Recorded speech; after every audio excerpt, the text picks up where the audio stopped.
I mentioned that the FCS power rankings are released weekly on CBSSports.com. Emory is the author of those. They will be coming out tomorrow for the upcoming week. Last week's poll, Jackson State was at number 10 after their 2-0 start.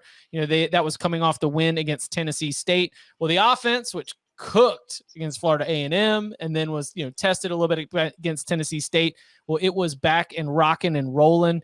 And I look at Shedeur Sanders right now. We've seen the completion percentage go up 71.4% so far through 3 games. He's got 10 touchdowns. He's got 0 interceptions. Yards per attempt is up. What do you make right now of Jackson State, that offense, and sort of where Sanders has come in his own development as a quarterback? Man, that's a great question, Chip, because there's a lot of things that are factors here. I remember coming out of high school. I wasn't sold on him because I was like, yeah, they playing in a really curated, Catholic league that's, that's kind of like what Arch Manning is going through right now at Newman.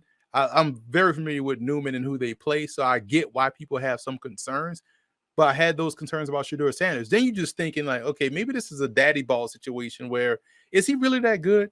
And then he gets out there last year and was phenomenal as a freshman, a true freshman, seeing the game like a senior. And I'm like, man, this dude legitimately is outstanding. And he won the Jerry Rice Award, which is given to the top freshman at the FCS level this year, behind what is the best offensive line they've had in quite some time, because Deion Sanders said, we're going to revamp this entire offensive line. That was a weakness last year. We couldn't run the football. Shedeur was under a lot of pressure, which was so true, and he still had a phenomenal year. The O-line is a strength. The run game is a strength. And Shedeur right now has, 10 touchdowns, no picks. Right. And is working touchdown to check down. The way this dude sees the field, it's beyond his sophomore title. This dude is legitimately a pro talent. And I feel like one more year of this, and then next year he'd be a true junior. We may be talking about him leaving Jackson State early to go to the NFL draft. I think he's listed as 6'2" or whatnot.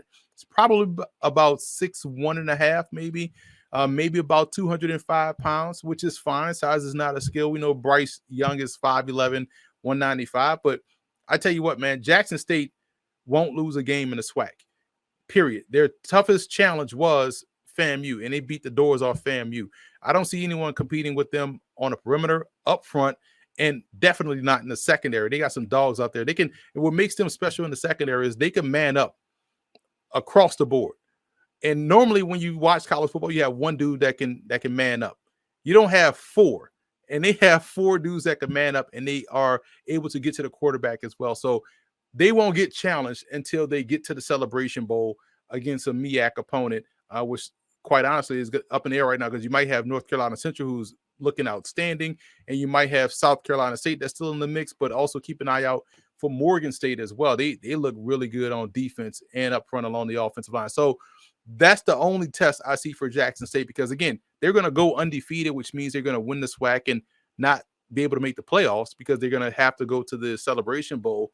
But Shedeur Sanders, man, outstanding player, bro. If they go undefeated, if Shedeur's, because it's the Walter Payton Award for like the overall player of the year, right? Correct. He would be in the mix for that as well. Yeah. If all that starts working, you know where this is going to start leading, right? There is going to be, how much do you think the impact of having Shedeur Sanders there at Jackson State and, one more year potentially away from making his move to the NFL, where do you think Coach Prime is in terms of his willingness to entertain an offer or an opportunity to leave and take another job? Because I think that you already start to see, based on the success that Jackson State has had and based on the impact that he's had on that program, you're already starting to see at least I can speak from the fans, right? I'm not Mr. AD man. I'm not Mr. Go talk to the administrators, but you can already see the fan support at some of these places where a coach is on the hot seat and it's like, hey, bring us Deion. Let's go. We would be ready to do it. Do you think that Shedeur's own career would impact his decision on whether to go or stay? Or do you think that would even become like a package deal situation where you'd end up getting coach and quarterback with one move?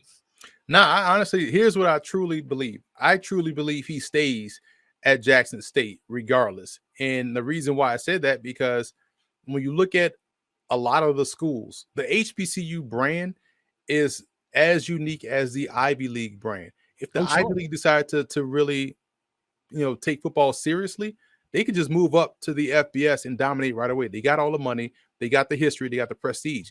HBCUs are the same thing, especially those steeped in history, like in the SWAC. So you talk about Jackson State, FAMU, Southern, Alcorn, all of these play Grambling. When you look at the attendance, they always lead the FCS in attendance.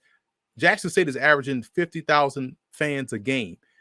FAMU is averaging 40,000 fans a game. Tennessee State can average that amount, as well as, Grambling, Prairie View, all these schools that have they have big, they're essentially the Sun Belt Conference playing FCS football, and they're out attending a lot of these schools. So I think the big picture plan for the SWAC is to consolidate some more of these, or grab some more of these teams that are in North Carolina A&T, Tennessee State, make this a super conference, and then make a move to the FBS, because you already have the stadium, you already have the infrastructure, you already have the unique brand to where you can make money off the band, you can make money off the culture, you can make money off the product itself.